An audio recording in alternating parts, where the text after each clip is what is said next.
दो जन मेरी शरण है ताका हूं मैं दास। अब दास देख लो किसा होया करे। दास किसे कहते हैं, दास की परिभाषा सुनाता हूं। एक बार अब्राहिम सुल्तान अधम जो राजा था, उसने घर त्याग दिया था, परमात्मा की कृपा से घर त्याग दिया था और वो किसी चला गया, एक आश्रम में रुक गया। उस आश्रम में सब दास कहें अपने आप को, फलाना दास फलाना दास, और थोड़ी बात पर एक दूसरे का आंख काट दे, लड़ने लगे, तू क्या बन रहा है। तब अब्राहिम सुल्तान अधम जिसकी दास कथा सुनाना जा रहा है, इसका थोड़ा सा लिंक बीच में और आ गया। जब वो घर त्याग गया था, पहले ये राजा था, तो उसने कहा कि भाई आप नाम दास जरूर लिखते हो पर कर्म आपके लक्षण दास के नहीं है। उन्होंने पूछा भाई क्या बात भगत जी, कैसे नहीं।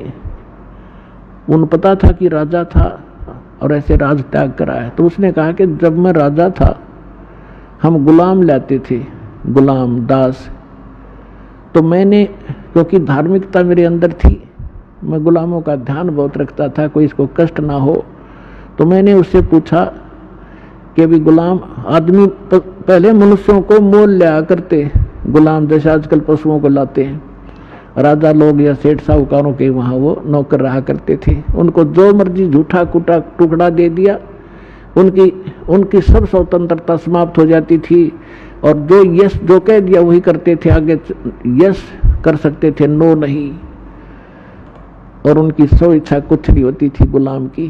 तो अब्राहिम सुल्तान ने कहा कि मैंने उससे पूछा कि ए गुलाम तेरा क्या नाम है। उसने कहा कि दास को जिस नाम से पुकारोगे गुलाम का वही नाम होगा, हमारा कोई नाम नहीं होता, कोई बुंडा सुंडा गुंडा कुछ भी कहना हाजिर खड़ा पाऊंगा। आपको कौन सा भोजन रुचिकार है। कहने लगा दास की कोई इच्छा नहीं होती, जो झूठा कुठा दोगे हम उसी में संतुष्ट होते हैं। तो पुण्यात्माओं कहने का भाव ये है कि वो दास और अपने मालिक के सामने जो आज्ञा होते ही सब कुछ लिए खड़ा रहता है, उसको दास कहते हैं। तो कबीर साहब कहते हैं कि जो जन मेरी शरण है और ताका हूं मैं दास, और गेल गेल ला गया फिरूं जब तक धरती आकाश।